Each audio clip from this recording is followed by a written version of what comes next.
வணக்கம். இயக்குனர் திலகம், இயக்குனர் எவரெஸ்ட்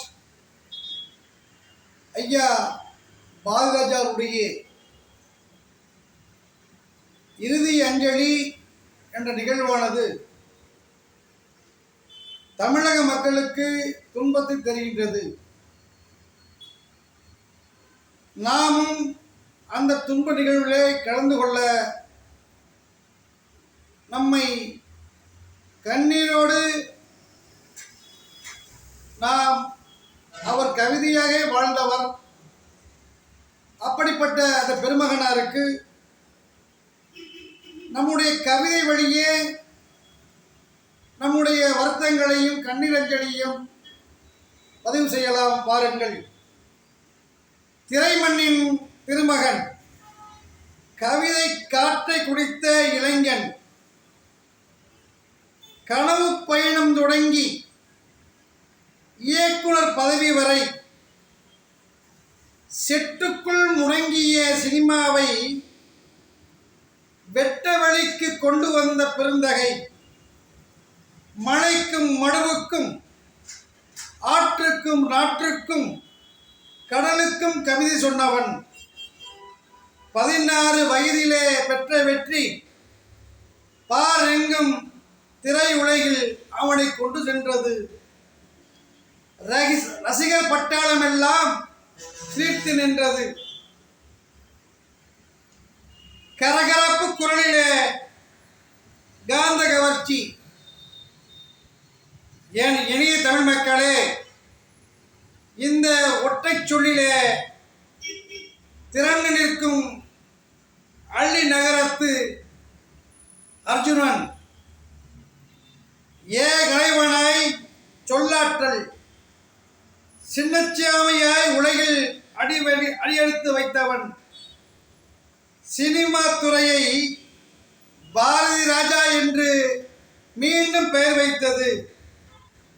சுகாதார ஆய்வாளராய் இருந்து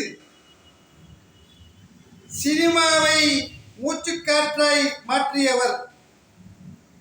பொட்டண்ணா கனகல்களின் நிழலில் வளர்ந்து தன்னையே சினிமாவிற்கு தந்த போராடி, அவன் கால்பட்டதும் தமிழக திரையுலகம் உயிர் பெற்று எழுந்தது புதுப்பொலிவோடு.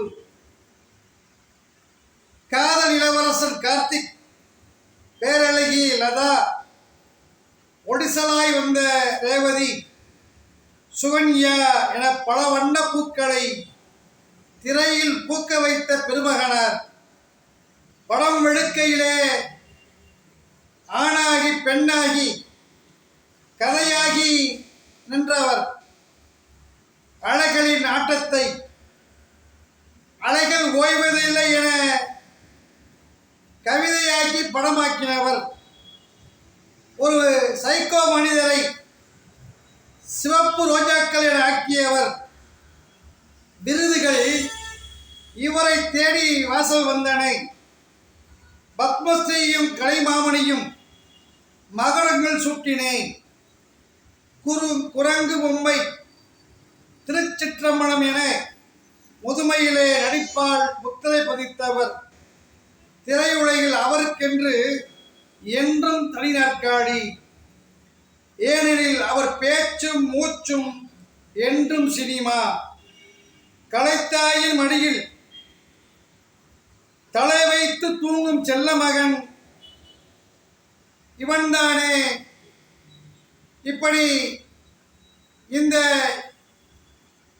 கலைத்தாயினுடைய செல்ல மகனுக்கு நம்முடைய கண்ணீர் அஞ்சலியை காணிக்கையாக செலுத்துகின்றோம். நன்றி, வணக்கம்.